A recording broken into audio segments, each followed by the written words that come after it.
Boa noite a todos. Agradeço ao nosso irmão Júlio pela passagem da palavra. Para mim é sempre uma honra ocupar essa posição e ver essa casa cheia. A gente que passou pelos períodos de pandemia, né? Que tivemos as dificuldades, especificamente da casa, ver a casa esvaziando, ver ela voltar a ficar cheia desse jeito é sempre um prazer. Nós sabemos do papel importante que a casa tem no acolhimento, não só no acolhimento das pessoas que já frequentam, né? Mas especialmente nesse trabalho de formação de uma comunidade, formação de uma comunhão, né? Esse é um ambiente onde a gente consegue conversar abertamente, se expor abertamente e nos mostrar com nossa fragilidade. Então hoje eu vou trazer um tema que de alguma forma fala um pouco sobre isso, sobre a nossa fragilidade. Eu não sou um sacerdote do Espiritismo. O Espiritismo não tem sacerdotes, ele não tem verdades absolutas, ele não tem dogmas. O que a gente traz aqui são frutos do nosso estudo, frutos daquilo que a gente estudou, leu, compreendeu e que qualquer um que se dispõe a ler, estudar, compreender, vai conseguir entender. Então aqui não tem nenhuma verdade absoluta. Quem quiser discordar, fique à vontade para discordar, mas eu espero que nós possamos construir mesmo um diálogo através dessa palestra, através desse estudo que eu vou apresentar, para a gente poder raciocinar um pouquinho, especialmente no nosso caso, raciocinar um pouquinho sobre o papel da violência. Esse tema, para mim, e falando não só para vocês presentes, mas também para quem nos acompanha também pela internet, esse tema, para mim, me parece muito importante, porque, especialmente nesse momento, nós estamos vivendo uma fase, ou um momento da nossa rotina, do nosso dia a dia, onde nós somos atacados por notícias de violências comuns e contundentes a todo momento. A todo momento a gente vê algum caso de extrema violência e até mesmo a violência ela é explorada, né, dentro do nosso ambiente, explorada como uma forma de chamar a atenção das pessoas. É muito comum que a gente observe quem tem o costume de assistir novelas, por exemplo. É bastante comum que a gente observe que naquele ambiente as resoluções muitas vezes se dão com gritos, com agressões, né? Quando a gente assiste aquilo que é um reality show, né? Vai assistir um Big Brother, um Masterchef, é muito comum você observar que a própria produção do programa incentiva que de alguma forma haja uma competição não sadia, que haja uma inimizade entre as partes, porque a realidade, a nossa realidade, essa realidade muitas vezes, da forma como a gente lida, e aí que eu faço um convite para vocês pensarem um pouquinho na percepção de vocês. Quando foi a última vez que vocês resolveram alguma coisa gritando com uma pessoa, gritando, nos gritos? Quando foi a última vez que você resolveu uma situação dessa forma? Essa vida, né, que a gente leva, que a gente não resolve as coisas num grito, essa vida morna, ela na verdade é a nossa vida cotidiana, é essa vida que resolve os problemas, e não o grito, e não a agressão. Então quando a gente pensa, e aqui o tema, né, que a gente vai falar hoje, uma passagem específica que o Kardec, no seu estudo, quando ele começa a fazer o estudo do Evangelho, ou seja, após ele ter a percepção de que era necessário estudar o Evangelho do Cristo para compreender aquilo que era a moral dele, que estava incluída nas passagens bíblicas, ele retrata em algum momento algumas passagens que ele fala: olha, essas passagens têm uma moral estranha. Por que ele coloca uma moral estranha? Porque a passagem em si parece contradizer com todo o resto do que ele já tinha falado. Uma dessas passagens que ele pega é exatamente uma passagem que ele fala, olha, então, entre elas, né, ele começa esse capítulo falando, olha, as traduções são difíceis, a tradução da Bíblia é difícil, as palavras se perdem no tempo, mas nessa passagem específica, ele pega uma passagem que ele fala, uma passagem do Cristo que ele fala, olha, eu não vim trazer a paz, mas a espada. Eu não vim trazer a paz, mas a divisão. Eu vou separar filhos dos seus pais. Vou separar parentes. Essa passagem do Cristo, e esse não é um versículo isolado, o Kardec, exatamente por não ser um versículo isolado, ele entende que ali não houve um erro de tradução, porque isso está tanto em Mateus quanto em Lucas. Ele diz, olha, aqui não é um erro de tradução, mas um erro de interpretação. Então essa parte do eu não vim trazer a paz, mas a espada, leva a gente a crer, numa primeira interpretação, numa leitura muito rápida, de que o que ele está trazendo não é uma paz, mas uma guerra, mas uma necessária guerra.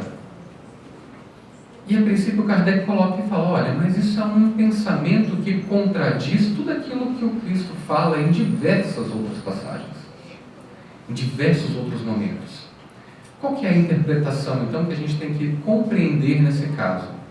Não é o do reforço da violência como a imposição do cristianismo.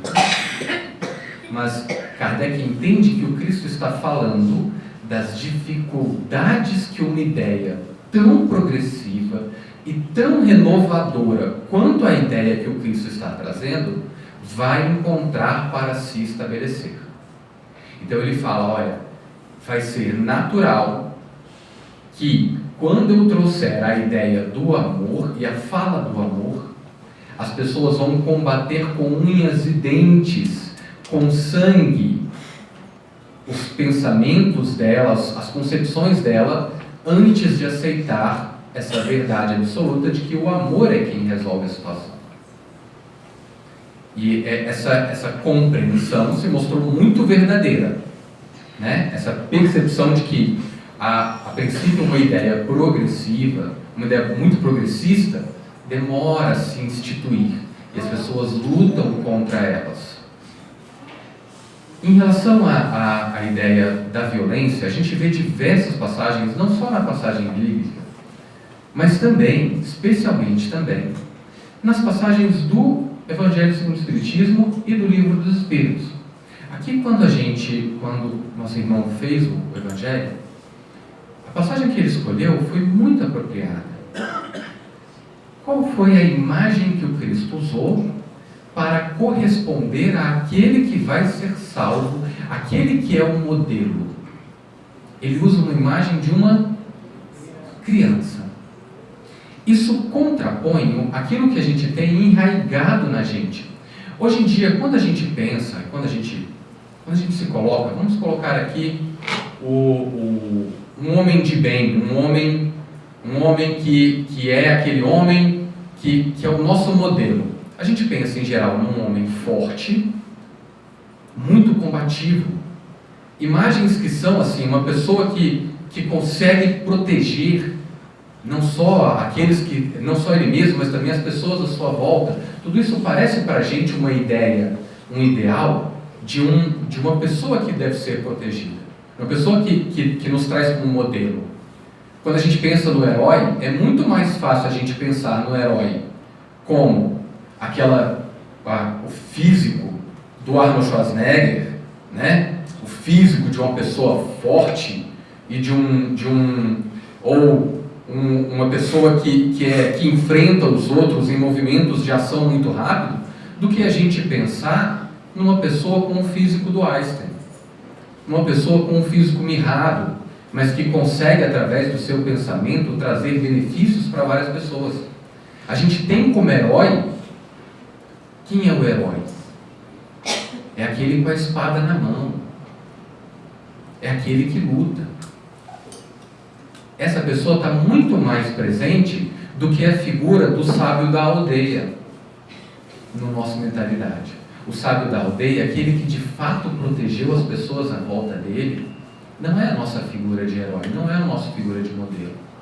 E aí o Cristo vem e coloca para todos uma criança. Olha o tamanho dessa imagem. Não era o mais combativo dos seus seguidores. Pelo contrário. E ele fala, a gente tem que seguir os olhos e os passos dessa criança.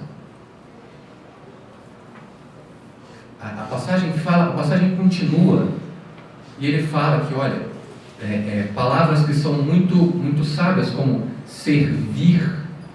Nós temos que servir ao outro. Servir não é enfrentar. Servir não é combater. Nós temos que servir ao outro. Nos colocar na posição de subalternos do outro. Quando a gente pensa nesse tema, e esse tema é um tema que então recorre para a gente, a posição daquele que age com violência é sempre uma posição de que ele está num patamar superior. Aqui eu estou falando não da violência, aquela violência que é causada como um ato de raiva, muitas vezes. Esse sentimento vem e acontece, e muitas vezes esse sentimento é um impulsivo. Mas aqui eu estou falando daquela violência que a pessoa pratica de forma raciocinada e pensada. Essa violência, muitas vezes, é claro, não é somente uma agressão física, mas a gente tem diversas formas de violência que se compõem, muitas vezes, seja uma violência moral, uma violência patrimonial, uma violência que muitas vezes uma violência psicológica, e nós criamos esse tipo de situação ou de agressão aos outros sem muita necessidade da gente refletir aquilo que a gente está fazendo. Com poucos movimentos a gente cria essa possibilidade de agressão. E é uma tentativa, muitas vezes, de impor a sua visão ou o seu modo de viver para aquela outra pessoa. Então, toda vez que você faz isso com o seu chefe, você pensa assim, poxa, meu chefe é muito chato, de alguma forma eu vou prejudicá-lo, eu vou deixar de fazer isso daqui, porque eu sei que eu vou prejudicá-lo, para que ele não receba aquilo que ele quer. E aí eu deixo aquele pontinho em branco, como uma forma de vingança no meu coração. Para que eu estou fazendo aquilo de forma pensada? Ou pior, o meu marido, ele não age do jeito que eu quero. Então o que eu vou fazer? Eu vou revidar da forma X, para que ele aprenda que ele tem que agir como eu quero. Essa posição que nós colocamos, quando a gente age com violência, é um patamar que a gente está colocando que nós estamos acima daquela pessoa, e de alguma forma aquela pessoa tem que aprender com a gente. E nós estamos raciocinando como eu vou ensinar aquela pessoa através de um ato que muitas vezes envolve um ato de violência. Isso para a gente parece natural, porque nós muitas vezes fomos educados assim. A educação, se nós pararmos para pensar, tudo isso que eu estou falando agora é super, super recente. É muito recente. É muito atual. Nós somos talvez a primeira geração que está lidando com filhos sem a necessidade de agressões físicas. E muitas vezes sem a necessidade de castigos. Nós somos a primeira, e isso não é fácil de compreender. A percepção muitas vezes, claro, é de que essa educação através do amor e através da oportunização da expressão da liberdade da criança é muito difícil. E para nós, na nossa visão, nos parece muitas vezes falta de controle. Até especialmente para nós na posição de pai, e aí eu vou me incluir nessa brincadeira. Quando a gente pensa como pai, a gente pensa, a mãe é muito leve, a mãe ela é muito macia na educação da criança. Cabe a nós, pais, sermos severos, sermos, educadores de fato. E aí, qual era a nossa forma de demonstrar essa severidade? A criança desobedecia, nós tínhamos uma resposta. Era a vara de marmelo, era o chinelo. Hoje em dia, a gente tem uma mudança de pensamento, onde entendeu-se que essa agressão física não educa em nada. E você vai falar, mas eu fui educado assim. Eu respeitava o meu pai assim. A pergunta é, você respeitava o seu pai porque você tinha medo dele, de fato, ou isso era só um elemento da sua criação? Essa é uma pergunta que você tem que se fazer.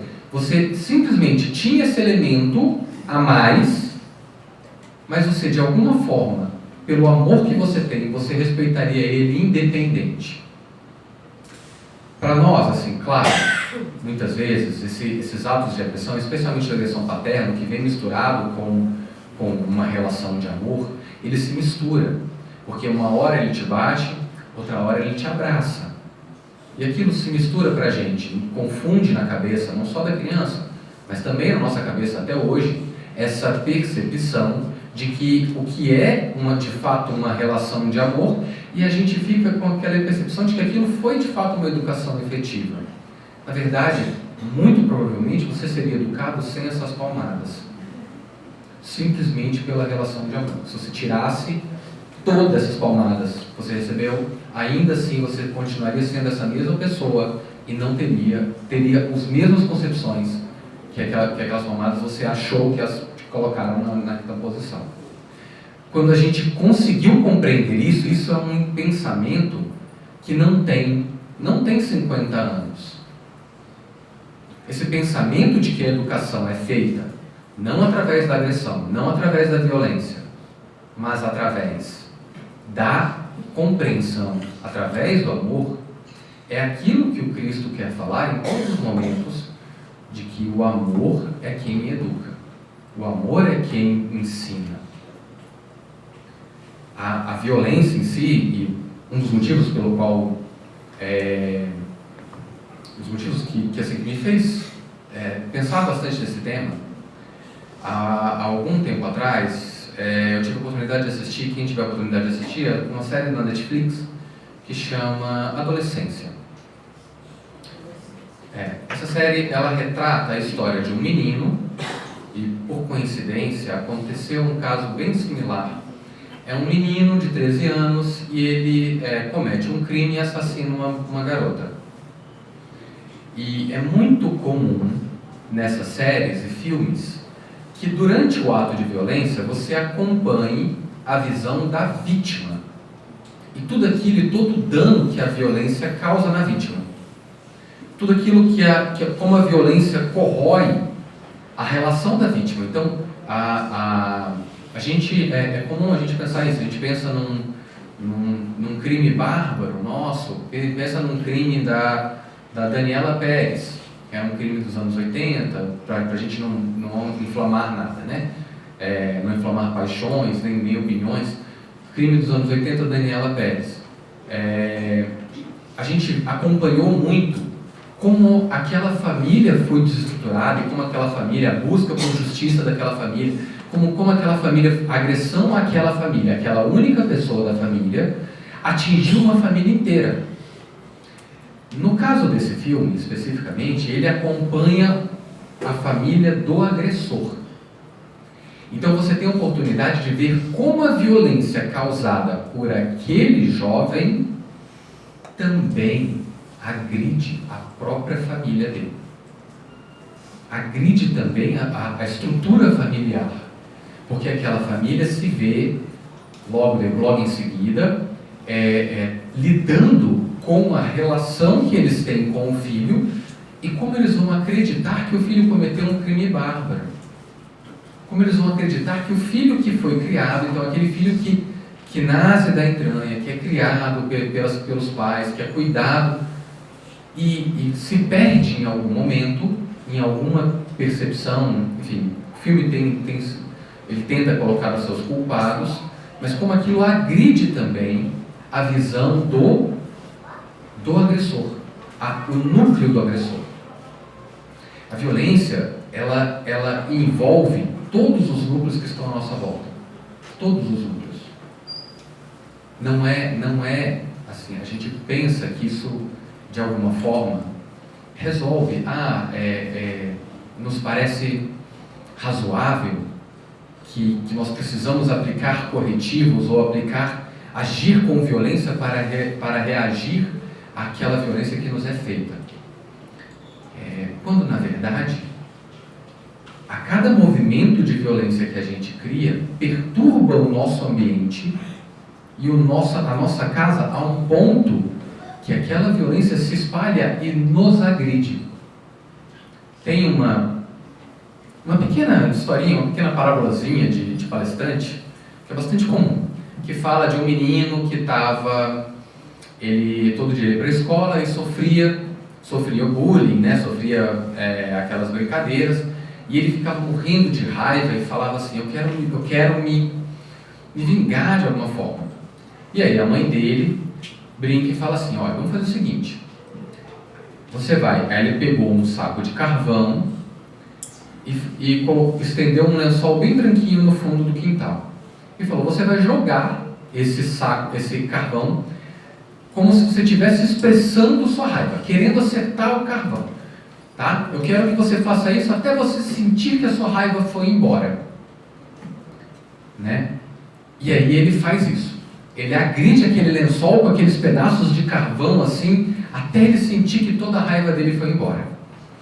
E aí ele vai, muito orgulhoso, chamar a mãe e falar: mãe, olha só, olha como como o lençol ficou bem pretinho, olha como ele ficou bem sujo, eu consegui sujar ele muito, e dispersei toda a minha raiva. E aí a mãe fala: muito bem, filho, agora olha para você. E o menino estava empolado de carvão o corpo inteiro. Ela mostrando que a forma de agressão, a agressão muitas vezes, a violência, esse ato, ele envolve não só a pessoa que é agredida, mas também o agressor. E eu acho que todo pai que em algum momento, num momento de raiva, teve que dar uma palmada, sabe do que eu estou falando. O quanto isso dói na gente. Dói porque você sabe que aquilo não resolve. Dói porque você sabe que aquilo não conserta. Quem aqui, assim, claro, ninguém aqui vai dizer que a raiva não é um sentimento que precisa ser lidado. A raiva é um sentimento humano. É bem natural que a gente sinta raiva. É parte da nossa compreensão de justiça. Então, quando você, de alguma forma, se indigna ou passa por uma situação onde você se sente injustiçado, é natural que o sentimento da raiva aflore. Isso não é uma sensação, não é um problema. A indignação, ela é natural e muitas vezes é saudável. A gente não vai defender aqui uma posição, uma felicidade tóxica, onde tudo aquilo que acontece com você tem que ser feliz e saudável. Ou seja, onde você sobreviva, né, o tempo todo com essa felicidade, ou olha, tudo que acontece com você, você tem que sorrir e acenar. Não é isso. Está longe disso. Compreender que você tem raiva ou que alguma coisa te indignou é natural, faz parte da nossa natureza. Agora, lidar com essa raiva é que ultrapasse esse âmbito natural. Tem naqueles TED Talks. TED Talks são pequenas palestras de 15 minutos que é bastante comum no YouTube, é fácil de você acessar, Tem uma delas, especificamente uma, que ele fala de 3 coisas que os animais conseguem compreender.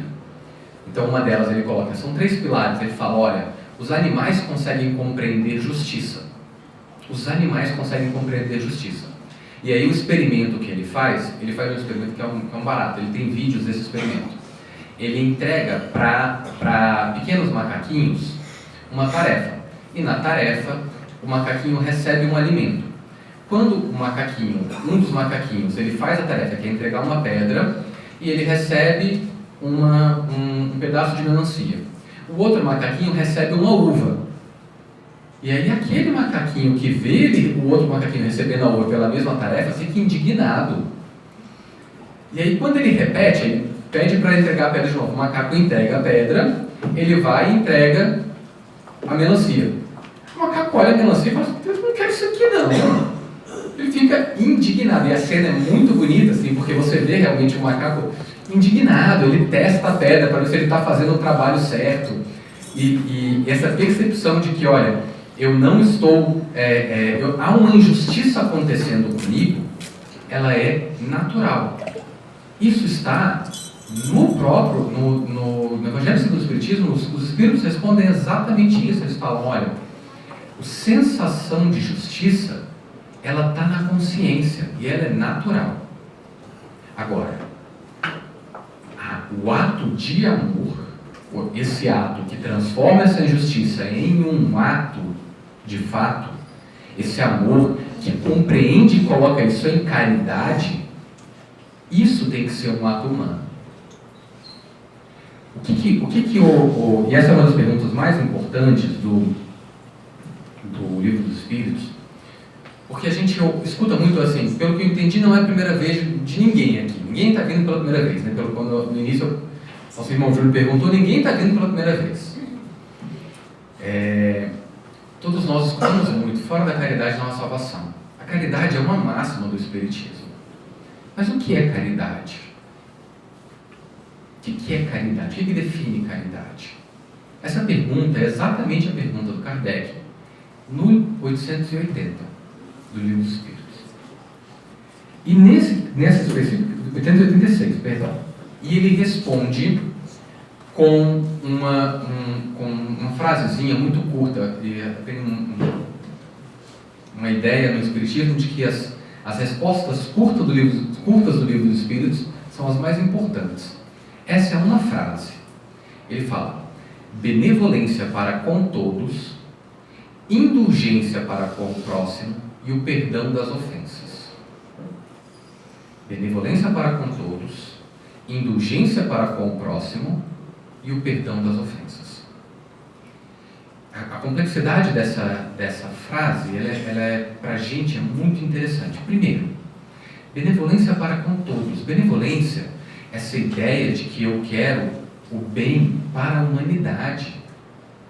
Não é só o meu bem, é o bem para a humanidade. Mas para com o próximo, benevolência, para com a humanidade. Para com o próximo é a indulgência. O que significa a indulgência? A indulgência é um capítulo específico também, tem uma passagem específica que fala sobre indulgência, que ele vai falar que a indulgência é o ato de você entender os erros e os equívocos do nosso irmão e você ter a oportunidade de mostrar isso para ele. Mas como você mostra isso para ele? Como você mostra os erros dele? Então, lá no Espírito, no Evangelho, ele fala: você vai chamar o irmão para perto de você e vai, sem alarde, trazer aquela informação para ele daquilo que você não gostou, daquilo que você entendeu que estava errado. Isso é indulgência. Ou seja, é você encontrar um método ou um modo não agressivo de você explanar para o irmão aquilo que te incomodou, aquilo que te atacou, para você mostrar para o irmão como ele pode melhorar. E aí a percepção, essa percepção continua, que ele fala que é o perdão das ofensas. A gente só se ofende, percebe como essa ideia, ela vai fechando um ciclo. um círculo. Eu tenho benevolência para com a humanidade, como um todo, com todos. Fecha o círculo. Quando eu tenho uma relação próxima, é essa que nos ataca, é essa que nos incomoda. A gente, claro, escuta a nossa irmã Abadia cantar, e a Abadia fala das pessoas passando fome na África. Assim como nós estamos vivendo agora, e temos, nesse momento, pessoas, crianças, morrendo de fome, por conta de uma guerra. Seja ela justa ou não, ninguém está aqui para colocar. Mas a gente não se ofende tanto, quanto a toalha molhada que a pessoa colocou em cima da cama e você falou para ela várias vezes. Né? Quanto a pessoa que aperta a pasta de dente no meio, e você fala assim, isso aí hoje em dia já não é mais problema, né? As pastas de dente, isso é só da minha época, da Colinos, que tinha realmente a pasta de dente metal, a pessoa, né?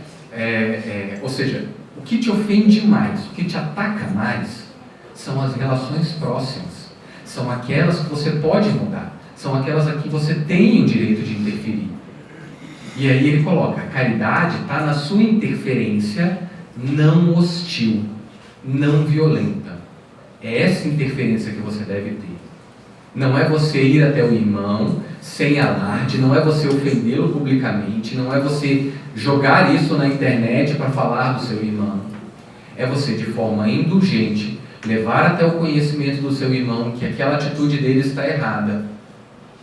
E aí, se ele te ofende, cometendo de novo aquela atitude, perdão das ofensas. Percebe como a ofensa já é uma relação próxima que te ofendeu. Sobre essa, o perdão é muito próximo. É muito próximo. E para nós, isso é muito difícil. O Espiritismo, ele não tem, dentro das suas relações, dentro da sua concepção, essa ideia que é uma ideia muito maniqueísta do bem e do mal, que é uma ideia do mal como um elemento intrínseco, antagônico ao bem, que foi criado, que é perpétuo, ou seja, que está ali sempre, vai existir sempre, o mal vai estar ali sempre, e nós temos que combater o mal, e é o mal que nos causa tal situação, o que nos faz, ou seja, ele é tão, às vezes, para algumas religiões, ele é tão corpóreo esse mal, tão material esse mal, que ele se corporifica dentro de uma entidade, um diabo, um demônio, enfim, isso é corporificado. O Espiritismo não crê nisso. Não é isso. André Luiz tem uma frase assim, tão singela, que ele fala assim, o mal é meramente a inexistência do bem. É só isso. Assim como, se a gente para pensar, o frio, como conceito físico, o frio não existe. O que existe como conceito físico é a ausência de calor. Então, à medida que o elemento está congelado a menos 273 graus, se eu injeto 1 grau de calor, ali tem calor. E aquilo cria calor, ali cria energia. Já é suficiente.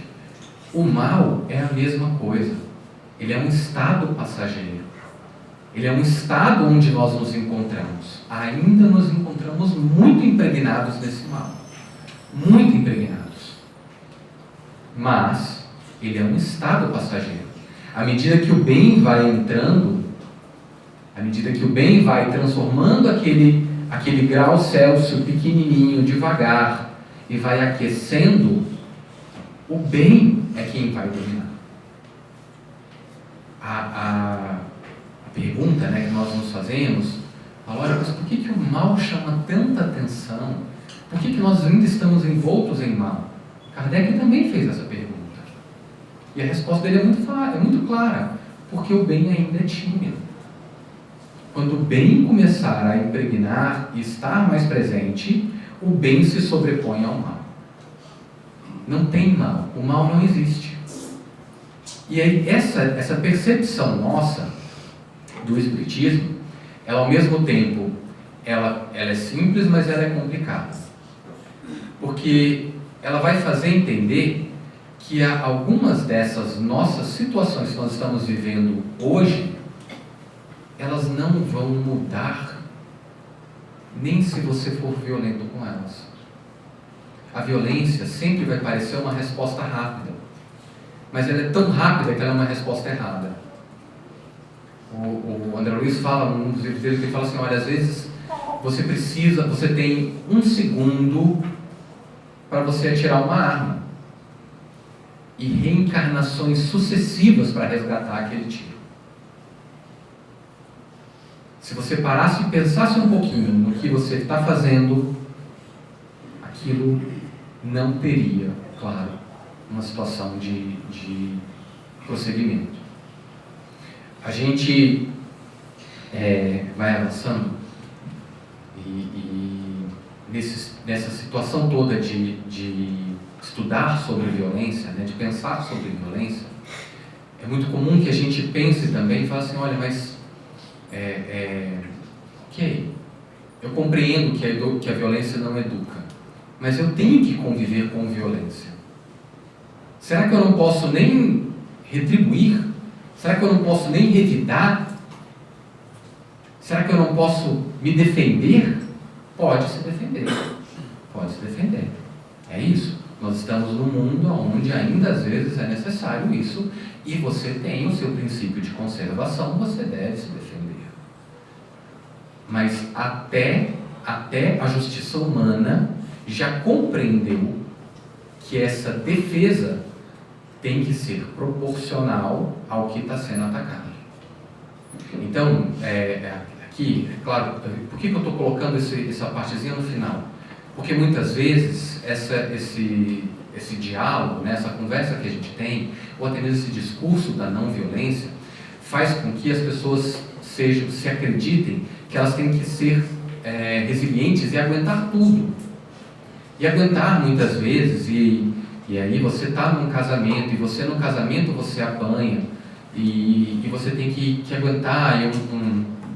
Teve uma vez, numa palestra lá naquela salinha lá em cima, e nós estávamos conversando. Essas palestras na salinha, na antessala, elas são ótimas, porque as pessoas têm a oportunidade de falar muitas vezes. E aí nós estávamos falando sobre resoluções de ano novo, né? Era bem no período propício para isso. E aí uma das pessoas virou e falou assim, a minha resolução de ano novo eu vou aprender a perdoar todas as traições do meu marido até hoje. E aí é nessa hora que a gente precisa raciocinar um pouco se faz sentido aquilo. Você está sendo agredida de alguma forma, está sendo de alguma forma violentado, não significa que você tem que ficar naquele ambiente. Você pode sair, renovar, mudar-se. As instituições, e aí sim, agora que eu falo da nossa área, né, Bernadette? As instituições, elas são legitimadas a aplicar a violência, e elas são as únicas legitimadas, porque elas passam por processos, porque passam por... E essas violências sequer são físicas, são violências de restrição de liberdade. Mas elas são legitimadas exatamente porque ela entende-se que esse é o ato correto, ou pelo menos elas passam por um processo e tentam atribuir alguma ideia de justiça. Você não tem que ficar aguentando, ou tem que ficar dentro de um ambiente onde você está sendo agredido. Não é isso. Nunca foi isso. É o contrário. Você tem que utilizar-se das suas percepções para você entender qual é o melhor caminho a tomar. Não necessariamente é a violência. Durante a raiva, isso acontece. Acontece de bater, acontece de atacar, acontece de... e você vai, muitas vezes, ter que passar por isso para você pensar 2 vezes. Até mesmo na situação mais agressiva, essa situação esse controle da raiva, às vezes, é uma coisa que a gente está aprendendo. Mas repensar o ato, compreender, se segurar os impulsos e compreender que existem outros caminhos que não a violência, é que é o ponto crucial que a gente tem que entender. Que a violência não é assim, e não é mesmo nenhuma solução, nem para a educação de criança, nem para a educação de adulto. E isso é difícil da gente compreender, né? É difícil da gente aceitar. Assiste meia horinha de jornal e parece que vai tudo por água abaixo, né? Tudo aquilo que a gente estuda, aprende, aí a gente para e assiste assim, aí liga o jornal e vê corrupção, vê agressão, coisas que nos atingem diretamente, e aí isso aí tudo vai por água abaixo. Aí tem que olhar, parar, repensar tudo de novo, colocar aquilo como, olha, isso precisa mudar, e aí a gente recomeça. Tá? Eu vou terminar, está chegando a minha hora, né? Eu vou terminar com uma historinha. O Paulo de Tarso, né, na verdade Emmanuel escrevendo sobre o Paulo de Tarso. Quando o Paulo de Tarso recebe uma incumbência, que é a incumbência de levar as palavras, levar a palavra do Cristo, levar o cristianismo para os povos gentios, né, os povos que circundavam ali a região de Jerusalém. E essa missão é uma missão muito difícil, muito trabalhosa, e quem tiver a oportunidade de ler o livro Paulo e Estevão, que é um dos melhores livros, eu vou colocar da minha vida, um dos melhores livros da minha vida, quem tiver a oportunidade de ler, é espetacular. Lá na frente, ele está com as escrituras e ele está viajando com um companheiro dele, e aí eles estão indo divulgar a palavra do Cristo de cidade em cidade. Em determinado momento, durante a viagem, ele precisa se abrigar numa caverna. E ele está comentando com esse amigo da riqueza daquelas escrituras que eles tinham nas mãos. E aí a gente para e pensa, hoje é um absurdo, porque é muito fácil, você vai se hospedar, você tem acesso a uma Bíblia, né? Você tropeça, tem chance de você cair numa Bíblia. É muito fácil a gente ter acesso a esses escritos. Graças a Deus, esse conhecimento está muito difundido. Mas na época, considera que esses escritos não estavam sequer relatados. Ele tinha alguns relatos feitos, que depois iam compor a Bíblia, que eram transcritos à mão, numa coisa que envolvia papel e caneta e tinta, que eram caríssimos. Então, eles estavam falando de, olha, como é rico isso aqui que a gente tem. Ele e o companheiro dele de viagem. Olha que beleza, que coisa mais rica, que riqueza que a gente tem nas mãos. E aí tinham ladrões dentro dessa caverna e eles estavam ouvindo a conversa. E aí eles abordam eles e falam, a gente quer aquilo que vocês têm de riqueza. Eles entregam as moedas que eles tinham, que eles entenderam, né, naquele momento que era aquilo que os ladrões queriam. Eles falam, não, essas meras moedas aqui não. A gente quer o que você tem de riqueza. Vocês estavam falando de um tesouro. E aí ele mostra as escrituras. E aí o ladrão, meio sem compreender, né, leva as escrituras. E aí o companheiro dele de viagem fala, Paulo, pelo amor de Deus, olha, nos levaram as escrituras, aquilo que a gente tinha de mais precioso. E aí Paulo de Tarso, o cara pensa assim, irmão, mas já pensou? A gente nunca ia conseguir entregar para esses irmãos, nessa condição que ele está, as palavras do Cristo. E olha como Cristo arrumou um jeito deles estarem com a palavra agora. Né? A gente pensar nas injustiças e tentar compreender e tentar refletir sobre as injustiças da vida que acontecem vai nos fazer criar soluções melhores que a violência, melhores do que a imposição do nosso ponto de vista. Tá? Agradeço muito a todos, agradeço a paciência e fico à disposição de todos para novas palavras.